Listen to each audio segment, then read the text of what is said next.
Boa noite, aqui estamos mais uma vez reunidos em nome de Deus e de Jesus para a nossa palestra desta noite. A primeira palestra de um novo ano que se inicia, 2021, e fica sempre a pergunta: como será esse ano? Aprendemos com 2020 que temos que viver o agora, o momento presente. O futuro a Deus pertence. Não podemos sofrer com antecedência por nada, nem fazer tantos planos, porque tudo pode mudar. Então vamos viver o momento de hoje com muita gratidão. Se chegamos até aqui, estamos nesse momento, ouvindo esse áudio, com certeza muito auxílio recebemos.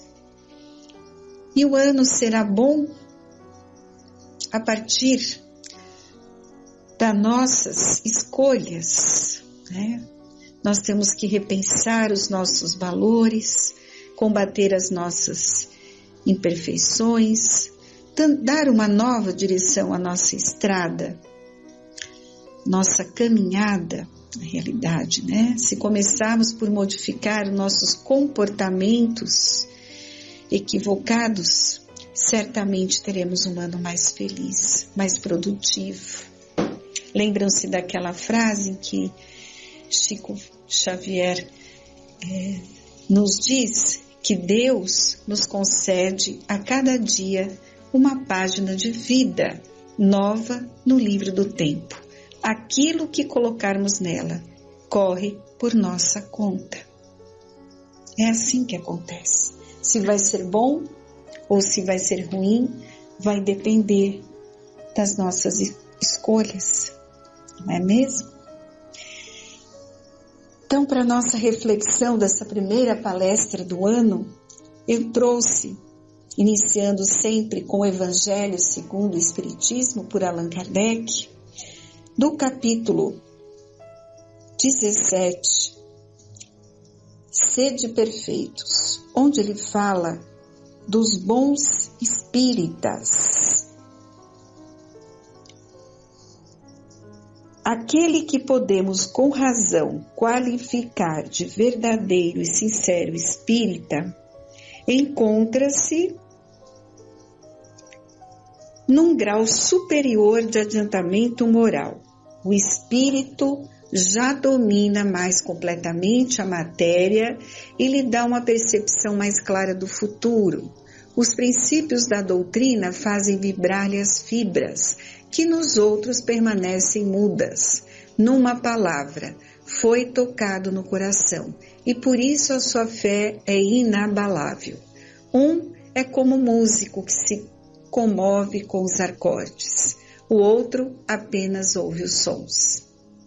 Reconhece-se o verdadeiro espírita pela sua transformação moral e pelos esforços que faz para dominar as suas más inclinações.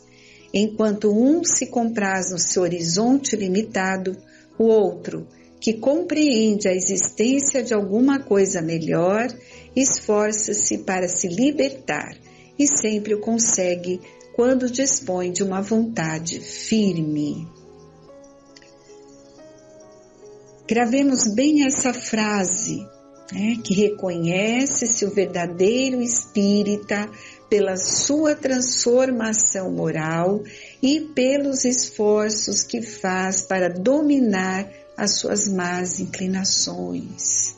Isso é muito importante nós lembrarmos, porque imperfeitos todos nós somos ainda.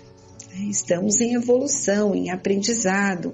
Então, para a espiritualidade, no momento em que nós começamos a estudar esse Evangelho, que é luz, que é roteiro para a nossa vida, nós temos que estar nos esforçando por combater as nossas imperfeições.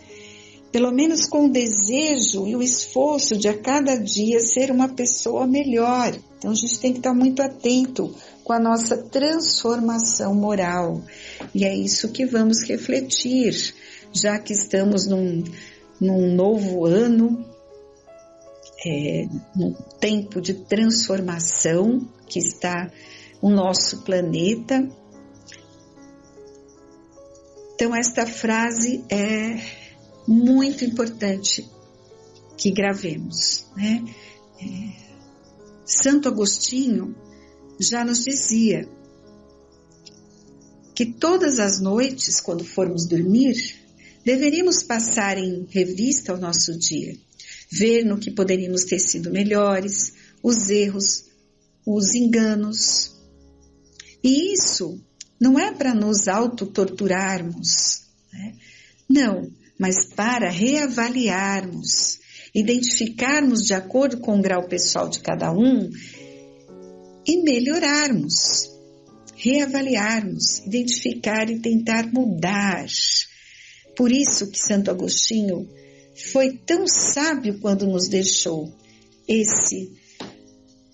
esta colocação do conhecimento de si mesmo. Se nós fizermos esse balanço, né, todas as noites, no final do dia, e observarmos em nós as atitudes incoerentes que tivemos, já vamos iniciar um novo dia com a vontade de não errar mais, de evitar os enganos, de pedir desculpas, dar tempo de corrigir as situações que criamos do dia anterior. Então, essa avaliação diária é muito importante também. Essa é outra atitude que nós temos que estar lembrando aí durante a nossa caminhada nesta encarnação. São duas ferramentas importantíssimas para a nossa transformação moral. E a cada final de ano, todos fazemos uma reflexão sobre tudo o ano que passou, colocamos na balança e temos noção para o lado que ela pendeu, né? E também agradecemos a Deus a oportunidade de encerrarmos mais um ciclo e iniciarmos uma nova jornada, né? Todos costumam ter esse pensamento. Kardec nos ensina, com o seu bom senso, que é necessário cuidar da nossa transformação moral. E é por isso que aqui no texto ele nos diz, né, que aquele que pode ser qualificado de verdadeiro e sincero espírita é aquele que já se encontra num grau superior de adiantamento moral. Não é perfeito, mas o verdadeiro espírita, ele já domina de modo mais completo a matéria, ele tem percepções do futuro, os princípios doutrinários tocam mais profundamente os nossos corações, né? A fé se torna raciocinada. Então, aquele que realmente está estudando, interiorizando e tentando colocar em prática tudo isso, ele realmente pode ser considerado um espírita verdadeiro. A proposta filosófica e moral do espiritismo é a transformação pessoal de cada um de nós, principalmente a todos nós, adeptos da doutrina. A beleza e a sabedoria da filosofia espírita nos trazem respostas às mais perturbadoras questões, sempre baseadas na razão e na lógica. Ainda somos aprendizes da doutrina do Cristo e por isso somos passíveis de erros, mas com grande vontade de melhorar, de conhecer a nós mesmos, de divulgar a doutrina consoladora e de sermos verdadeiramente cristãos. Esse deve ser o desejo e a conduta de todos nós que conhecemos e estudamos o Espiritismo, a terceira revelação prometida por Jesus. Um ano novo, para nós, é recomeçar a jornada com arestas aparadas e renovado contrato de seguir no bem maior com o que o Mestre nos deixou o seu Evangelho de luz. E que tenhamos um ano com muita paz, muita luz na nossa caminhada, muito amor no nosso coração para distribuir em forma de solidariedade, de gentileza, de amizade, de caridade, compaixão, fraternidade a tudo e a todos. Que as mãos de Deus guiem nossas vidas para que tudo transcorra em harmonia, que tenhamos fortaleza de ânimo, união, solidariedade, alegria no coração. Lembremos sempre que Evangelho é alegria no coração. E muitas conquistas espirituais, são os tesouros imperecíveis que levaremos conosco eternamente. Que os espíritos amigos que nos protegem e auxiliam estejam conosco a cada segundo, nos intuindo o melhor caminho, a melhor decisão. E por isso é tão importante estarmos em prece constante, diária, a leitura do Evangelho, que também nos propicia esse momento de reflexão. E que Jesus, Ele realmente renasça em todos os corações. Principalmente quando nos sentirmos sozinhos, lembremos que Deus está no leme e que Jesus está ao nosso lado, nos amparando sempre. Não estamos sozinhos. E que esse início de ano traga um desejo sincero em nossos corações de sermos melhores a cada dia. Porque o mundo melhor com que todos nós sonhamos começa exatamente no nosso lar, com a nossa família. Já sabemos disso, não é?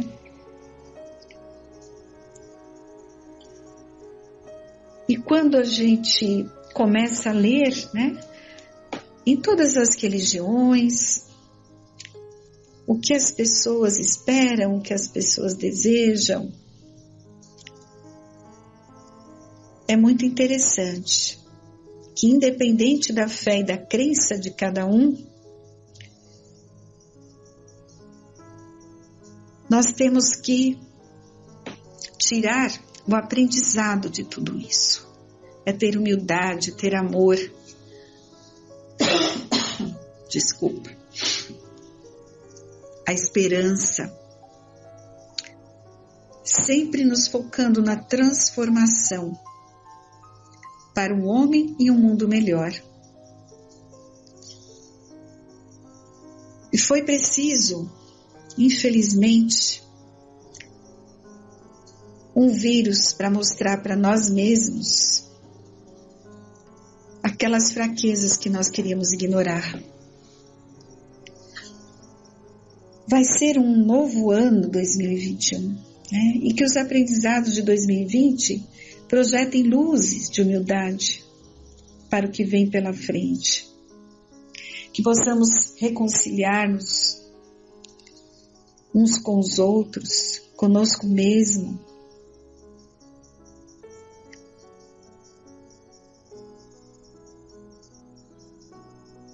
Que tenhamos o gosto pela vida, a esperança, o amor ao próximo.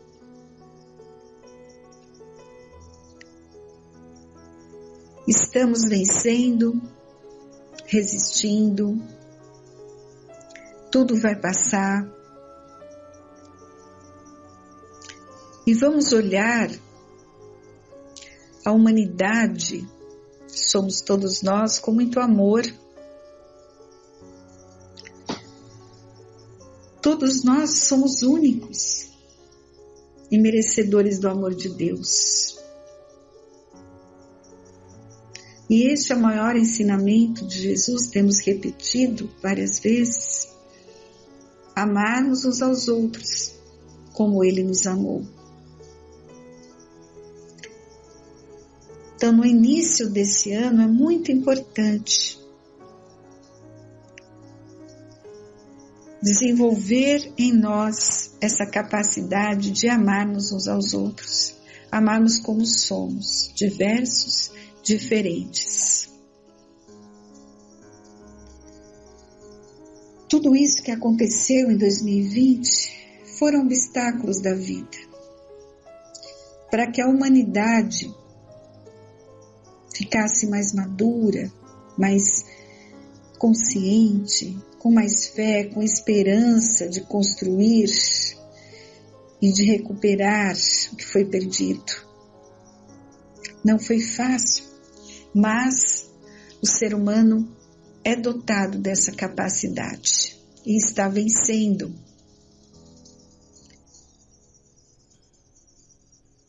Então é um momento de um homem novo surgir, consciente, responsável, amoroso, justo, bom,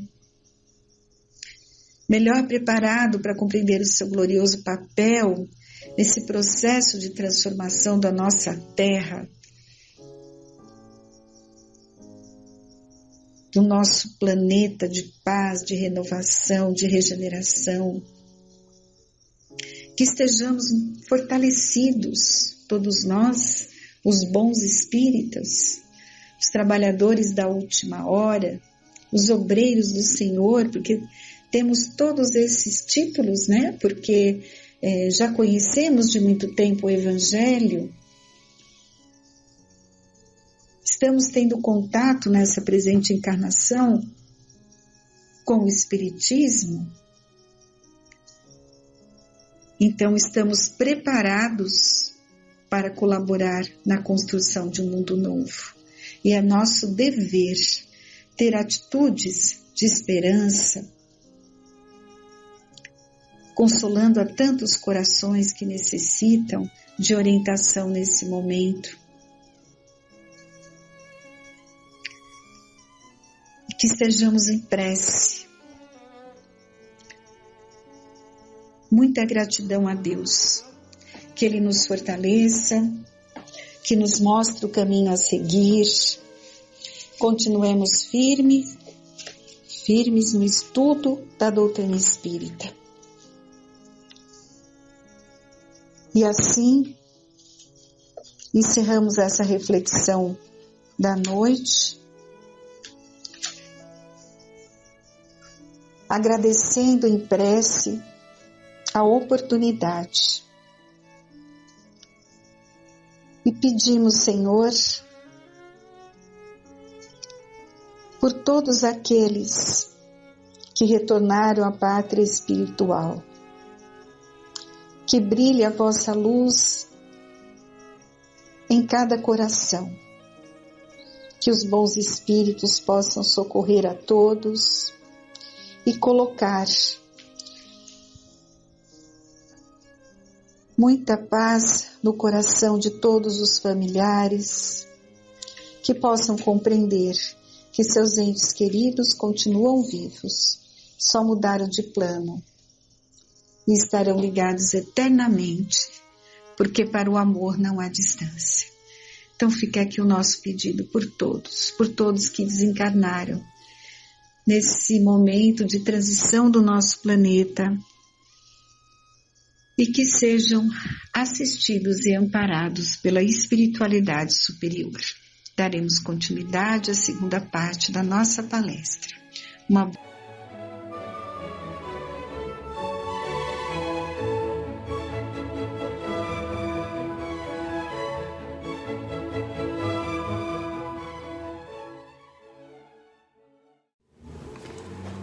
Bem, vamos dar continuidade à sessão de hoje, e aqui nós temos um texto de Kardec, que é a Gênesis de 1868, mas que nos fala sobre a geração nova, sinais dos tempos. Notamos que nesse texto que o progresso hoje está a caminho. a passos largos, embora pareça à grande maioria que este progresso só espelha o material. Mas, olhando mais detalhadamente, vemos que o progresso moral avança também, hoje, muito mais do que séculos atrás. Hoje, a humanidade começa a se conscientizar da solidariedade entre os povos. Claro, ainda longe do ideal, mas firme nas situações que envolvem o mundo com relação aos fatos sociais que eclodem em algumas sociedades, que ainda insistem em andar para trás. Os movimentos pacíficos que encontramos hoje demonstram que os sinais dos tempos estão chegando. Mas vamos realmente ao texto, que é o livro da Gênesis, né? O capítulo 18, os sinais dos tempos, a nova geração. Os tempos marcados por Deus são chegados, dizem-nos de todos os lados, em que grandes acontecimentos vão se realizar para a regeneração da humanidade, que é o que para nós mais implica, pois sabemos que estamos no limiar de um mundo de provas e expiações para um mundo de regeneração. Em que sentido se devem entender estas palavras proféticas? Para os incrédulos, elas não têm nenhuma importância. Aos seus olhos, tal não passa de expressão de uma crença pueril e sem fundamentos. Para o maior número dos crentes, elas têm qualquer coisa de místico e de sobrenatural, e que lhes parece ser o precursor do transtorno das leis da natureza. Essas duas interpretações são igualmente errôneas. A primeira, em que ela implica a negação da providência; a segunda, em que as palavras não anunciam a perturbação das leis da natureza, mas sim o seu cumprimento. Tudo é harmonia na criação. Tudo revela uma previdência que não se desmente nem nas menores coisas, nem nas maiores. Devemos, pois, desde o início, afastar toda a ideia de capricho, inconciliável com a sabedoria divina. Em segundo lugar, se nossa época é marcada por realizações de certas coisas, é que elas têm a razão de ser na marcha do conjunto. Isso posto, diremos que nosso globo, como tudo quanto existe, está sujeito à lei do progresso. Progride fisicamente pela transformação dos elementos que o compõem e moralmente pela purificação dos espíritos encarnados e desencarnados que povoam. Bem, então esse é o âmago da situação em que nos encontramos, né? Embora percebamos ainda que o progresso material é muito maior, mas o progresso moral está andando. Ele está mostrando a cada um de nós a importância de nos elevarmos moralmente para sermos espíritos melhores. Estes dois progressos se seguem e caminham paralelamente, pois a perfeição da morada está relacionada com a do ambiente. Fisicamente, o globo passou por transformações constatadas pela ciência e que sucessivamente o tornam habitável por seres mais e mais aperfeiçoados. Moralmente, a humanidade progride pelo desenvolvimento da inteligência, do senso moral e do abrandamento dos costumes, ao mesmo tempo que a melhoria do globo se opera sob o império das forças materiais. Os homens concorrem para ela, pelos esforços da sua inteligência, saneiam as regiões insalubres, tornam as comunicações mais fáceis e a terra mais produtiva. Isso nós estamos vendo hoje, muito mais do que há 100, 200 anos atrás. O progresso tem sido muito grande nos últimos 50 anos. Este duplo progresso se realiza de duas maneiras: uma lenta, gradual e insensível, outra por modificações mais bruscas, cada uma delas resulta num movimento ascensional mais rápido, o qual marca com sinais nítidos os períodos progressivos da humanidade. Esses movimentos, subordinados nos pormenores ao livre-arbítrio dos homens, são de alguma forma fatais em seu conjunto, pois são submetidos às leis, como as que se operam na germinação, no crescimento e maturação das plantas. É por isso que o movimento progressivo é algumas vezes parcial, isto é, limitado a uma raça ou uma nação. Outras vezes será geral. Isso nós também temos visto, né? Os países do Ocidente progredirem muito rapidamente, né? Mas os países da Ásia agora também estão caminhando nessa direção.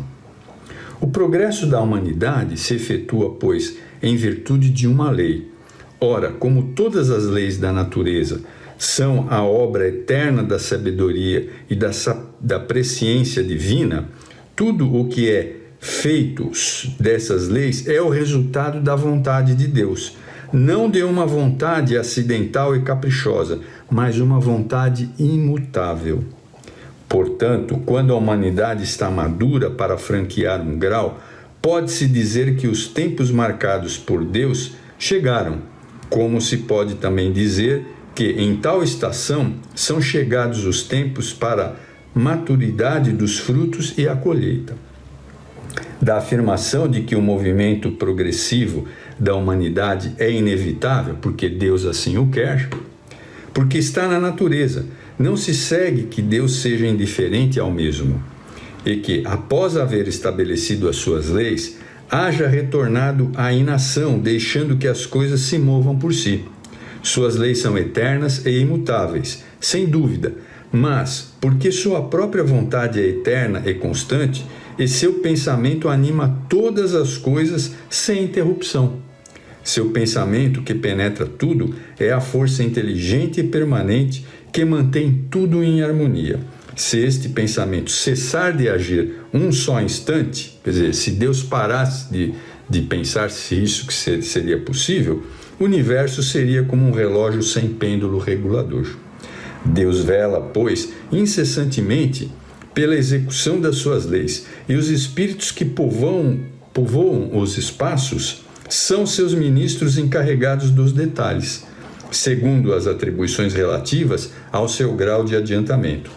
O universo é, ao mesmo tempo, um mecanismo incomensurável conduzido por um número não menos inconsumerável de inteligências, um imenso governo onde cada ser inteligente tem sua parte da ação sob o olhar do soberano mestre, cuja única vontade mantém a unidade por toda a parte. Sob o império desta vasta potência reguladora, tudo se move, tudo funciona numa ordem perfeita. Aquilo que nos parecem perturbações são os movimentos parciais e isolados, que só nos parecem irregulares porque nossa vista é circunscrita, ou seja, nós não enxergamos além de muita coisa, nós enxergamos muito perto do que os nossos olhos podem acompanhar, mas é infinitamente maior o que esses espíritos podem acompanhar. Se pudéssemos abarcar o conjunto, veríamos que tais irregularidades não são senão aparentes e que elas se harmonizam no todo. A humanidade realizou até hoje incontáveis progressos. Os homens, por sua inteligência, chegaram a resultados que jamais atingiriam sob o ponto de vista das ciências, das artes e do bem-estar material. Resta-lhes ainda um imenso progresso a realizar, e é o de fazer reinar entre eles a caridade, fraternidade e a solidariedade para assegurar o bem-estar moral. É isso que nos falta. Tal não lhes será possível nem com suas crenças, nem com suas instituições envelhecidas e superadas. Restos de uma e outra era, boas numa certa época, suficientes para um estado transitório, mas que, tendo dado o que comportavam, seriam hoje um ponto de parada. Já não é mais somente o desenvolvimento da inteligência que os homens necessitam. É a elevação do sentimento. E por isso é preciso destruir tudo quanto possa excitar neles o egoísmo e o orgulho. Tal é o período no qual vamos entrar a partir de agora, o qual marcará uma das fases principais da humanidade. Esta fase que se elabora neste momento é o comportamento necessário da etapa precedente, como a idade viril é o complemento da juventude. Ela poderia, pois, ser prevista e predita com antecipação.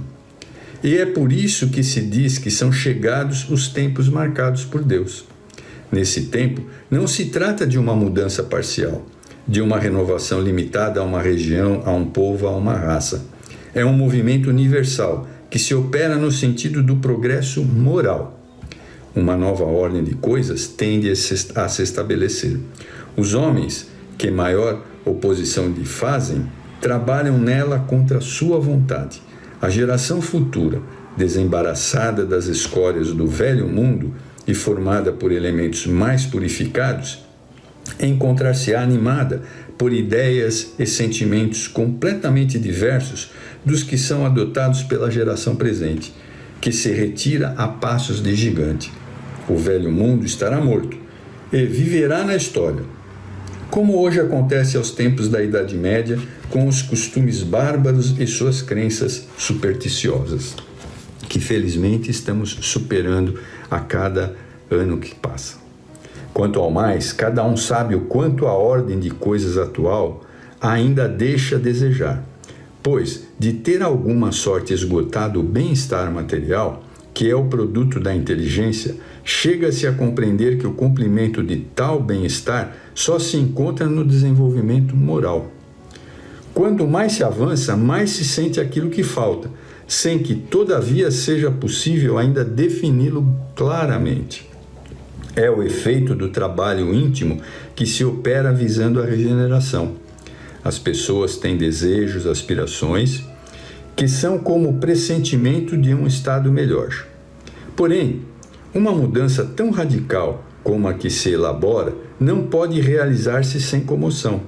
Há a luta inevitável entre as ideias. De tal conflito nascerão forçosamente perturbações temporárias, até que o terreno haja sido desobstruído e o equilíbrio restabelecido. É, pois, da luta das ideias que surgirão os graves acontecimentos anunciados e não cataclismas ou catástrofes puramente materiais. Os cataclismas gerais eram a consequência do estado de formação da Terra. Hoje não são as entranhas do globo que se agitam, são as da humanidade. Se a Terra tem mais a tremer, os cataclismas gerais não estarão menos por isso submetida a revoluções periódicas, cujas causas são explicadas do ponto de vista científico.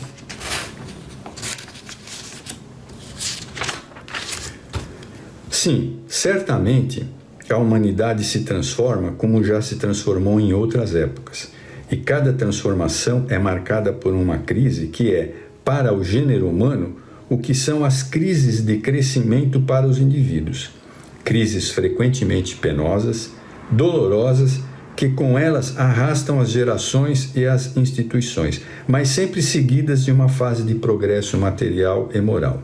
A humanidade terrestre, chegada a um desses períodos de crescimento, está totalmente já há quase um século no trabalho de transformação.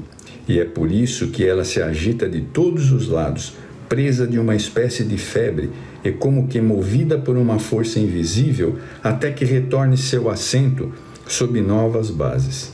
Quem a ver então e encontrará bem mudada em seus costumes, seu caráter, suas leis, suas crenças, numa palavra, em todo o seu estado social. Uma coisa que vos parecerá estranha, mas que nem por isso deixa de ser rigorosa, verdade é que o mundo dos espíritos que vos rodeia sofre o contragolpe de todas as comoções que agitam o mundo dos encarnados. Digo mesmo que ele aí toma parte ativa, esse entrelaçamento entre o mundo espiritual e o mundo material. Isso nada tem de surpreendente para quem sabe que os espíritos e a humanidade não deixam de ser um todo, que deles saem e que deles reentram, pois é natural que se interessem pelos movimentos que se operam entre os homens. Tende, pois, certeza de que, quando uma revolução social se realiza sobre a Terra, ela agita igualmente um mundo invisível. Todas as paixões boas e más ali são excitadas. Como entre vós uma invencível agitação reina entre os espíritos que ainda fazem parte do vosso mundo e que aguardam o momento de ali reentrar.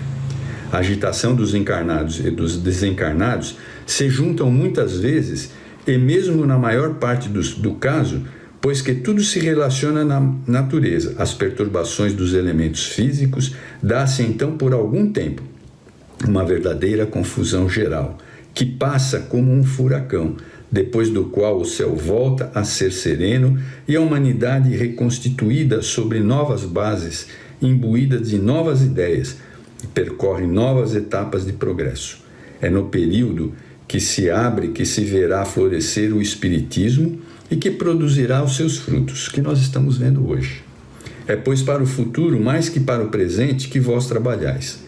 Contudo, era necessário que tais trabalhos fossem preparados antecipadamente. Por eles, preparam as vias da reencarnação, da unificação e da regeneração da nacionalidade das crenças. Felizes aqueles que dele aproveitam desde hoje. Isto será para eles um outro passo e penas poupadas, né?